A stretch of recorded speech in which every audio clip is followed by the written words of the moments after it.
Le Mali mène une guerre sécuritaire sur tous les fronts, y compris en ce qui concerne les activités d'exploitation des mines du pays. Étant l'un des principaux producteurs d'or en Afrique, le pays a été une nouvelle fois endeuillé par un drame minier. Le 15 février dernier, au moins 48 personnes ont perdu la vie dans l'effondrement d'une mine d'or exploitée illégalement à Balali Koto. Parmi les victimes figurent de nombreuses femmes ainsi qu'un nourrisson.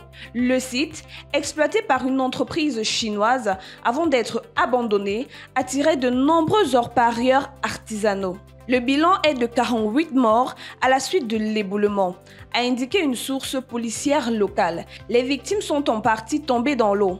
Il y a parmi elles une femme et son bébé qu'elle portait sur son dos, a précisé la même source. Le site avait été précédemment exploité par une entreprise chinoise avant d'être abandonné. Attirés par l'espoir de trouver de l'or, de nombreux orpailleurs s'y rendaient malgré les risques. Selon un responsable local, joint par téléphone par l'agence presse, les victimes sont pour la plupart des femmes. Il s'agit du deuxième drame de ce type depuis le début de l'année. L'orpaillage artisanal est une activité répandue en Afrique de l'Ouest et s'est révélée de plus en plus lucrative ces dernières années en raison de la demande croissante de métaux et de la hausse des prix.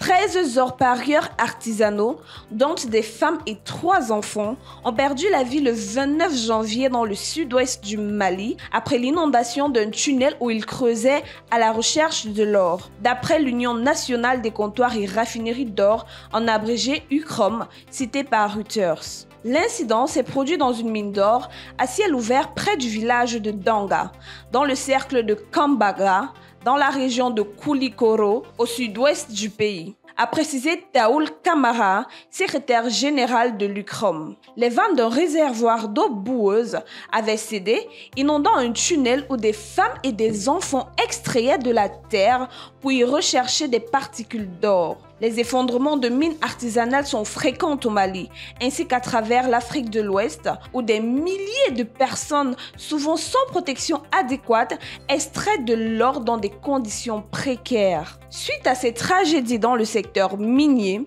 une réunion de crise s'est tenue dans la matinée du 16 février, rassemblant les ministères des Mines, de l'administration territoriale, de la décentralisation, de l'environnement et de la sécurité. Selon la presse locale, et une mission ministérielle devrait se rendre sur les lieux du drame de la journée du 17 février afin d'évaluer la situation. Réagissant à l'incident, le Premier ministre Abdoulaye Maïga a fait savoir que le gouvernement ne resterait pas inactif face à cette catastrophe et a également déclaré que le président de transition, Assimi Goïta, a instruit le gouvernement de ne pas traiter cet énième incident de trop comme un fait divers. Par conséquent, le gouvernement agira sans état d'âme dans l'exécution de cette instruction. Si cette déclaration souligne la détermination du gouvernement à prendre des mesures rigoureuses pour prévenir de tels accidents dans les mines artisanales à l'avenir, les détails des mesures n'ont pas toujours été rendus publics. Le ministre malien des Mines, Amadou Keïta, a déclaré à la télévision nationale que cet incident avait eu lieu dans une exploitation minière illégale et non réglementée, affirmant ceci: « Ce sont des endroits qui n'ont pas été agréés sans aucune mesure de sécurité. » Ce drame est le deuxième du genre au Mali en 3 semaines, après l'inondation du tunnel minier en fin janvier qui a fait au moins 10 morts. La presse locale malienne a pointé du doigt les exploitations aurifères artisanales qui demeurent anarchiques et dangereuses malgré les revenus qu'elles génèrent, et ce, sur fond d'inaction des autorités locales. En plus des pertes humaines, l'exploitation anarchique et illégale des mines d'or cause de gros dégâts à l'écosystème local. La presse malienne évoque des déforestations massives, la pollution des sources aquatiques et des sols souillés à cause du mercure, largement utilisé dans l'extraction du métal précieux. Pour plus de contenu sur l'actualité africaine, suivez-nous sur le réseau social africain Diba World et sur toutes nos autres plateformes. Tous les liens sont disponibles dans la bio.